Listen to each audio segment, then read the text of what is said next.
Hey guys, and welcome back to another episode of Federico Talks Watches. Today we're going to talk about one of the most important pieces of watch news possibly since I've been alive. And that is Rolex purchased Bucherer. What does that mean? What's that mean to the market? What does it mean to you as a customer? All that and more in today's video. But of course, before we get started, customary wristwatch check. Today I'm wearing my Breguet Marine Big Date, previous generation. Absolutely love it. Tonight I have a dinner out on the water in Miami, and this is going to be the perfect watch for that event. And also, guys, don't forget to check out DelReyWatch.com. We got a bunch of new inventory in stock, including a Rolex 2-line Submariner no date, least expensive one in the country by far. I'd be surprised if this one lasts a couple of hours. We got in a vintage Rolex Root Beer GMT. If you love that 80s feel, this one's for you. And a Frank Mueller Vanguard chronograph for a fraction of the price. All of these are the cheapest one in the country by far. All at DelReyWatch.com, the best place for a watch geek to buy a watch. Link in the description below. So anyway, guys, yesterday, bombshell news. It was announced that Rolex, the company, bought Bucherer, one of the world's largest retailers, and they have their own watch brand, but the retail part is the important part, with over 100 doors.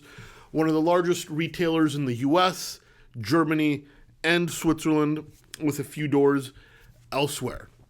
Now, what does this mean? Well, I will say, I'll preface this by saying this is all my opinion, industry analysis, and all these effects are going to take a little while to be felt. But I do think this is massive news.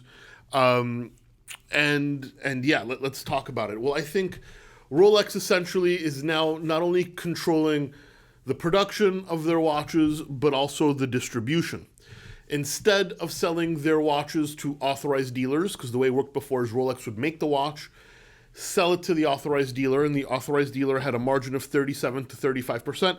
They would take care of selling it to the end consumer. Well, now Rolex owns one of the world's largest authorized dealers, so they're going to be making the watches and selling them directly to the public.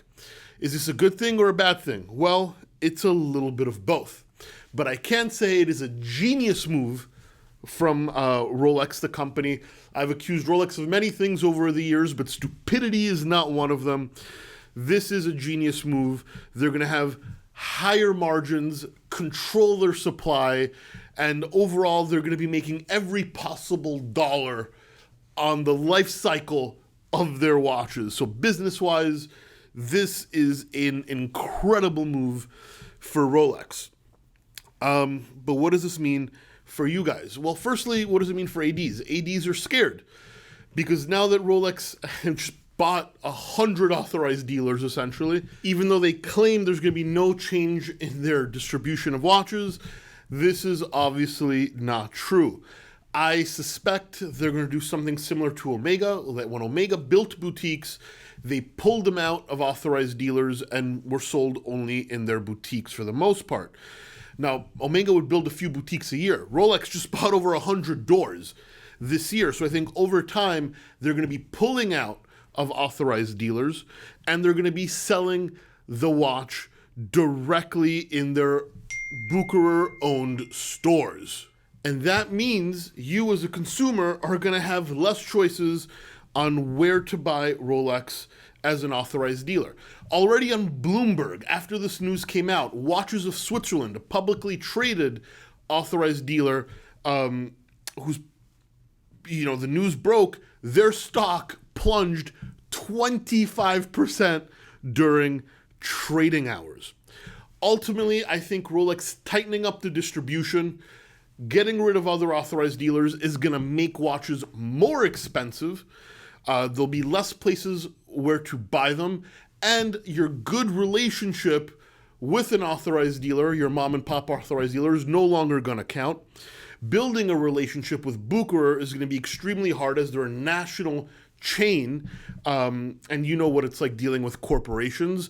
Relationships don't really matter. So I think essentially it'll be much harder to buy watches, especially as a new customer. I think things are going to get more expensive. Now, what does this mean for the gray market? Well, it doesn't mean much, in my opinion. Most gray market watches, and I will specify, Delray is not a gray market dealer. We are a pre-owned dealer. Have we purchased a few gray market watches here or there? Yes, but it's not really our business. But most gray market watches come from Europe and Asia, not America, right? So I don't think it'll have an immediate effect on the gray market.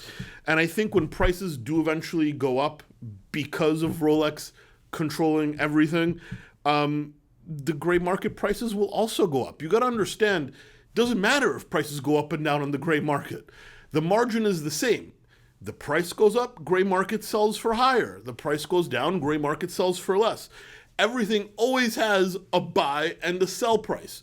So for people worried or happy or whatever it is, thinking this will negatively affect the gray market, I think it'll have no effect at all. I think the major effect it will have is buying watches at retail eventually will be more expensive because they're controlling the distribution and might potentially get harder.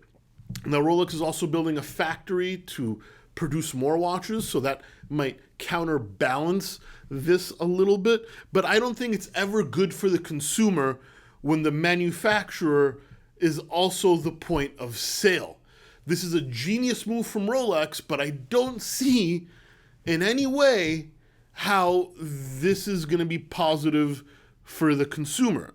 It'll just drive up prices. Those mom and pop stores that wanted to give you a deal or needed a sale, so they let you buy a Submariner, that's pretty much over. The only good thing is I think we can now hold Rolex accountable.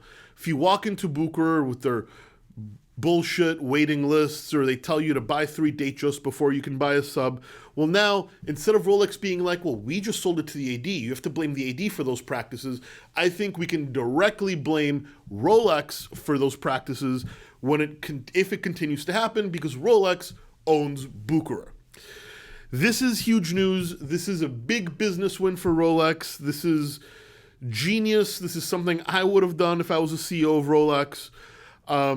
What effect it will have on consumers, I don't know. I can only predict prices will be going up.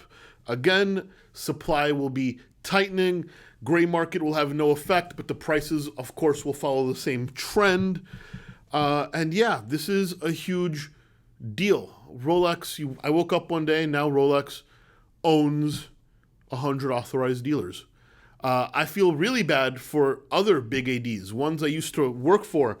I wonder how they're going to handle this and, weather the storm. I do have to say this deal is pending approval from the Swiss governing body, the anti-competition body, to see if they approve this takeover. But I think when the announcement was made, we can pretty much assume they will approve the takeover. But this is a big day for the watch industry. And even though the effects are not going to be felt immediately, I think we're going to be talking about this for decades to come. Anyway, guys, that's my opinion. Give this a thumbs up if you enjoyed it. It really does help. Don't forget to subscribe so you don't miss any more content. And of course, I'll catch you in the next one. Take care.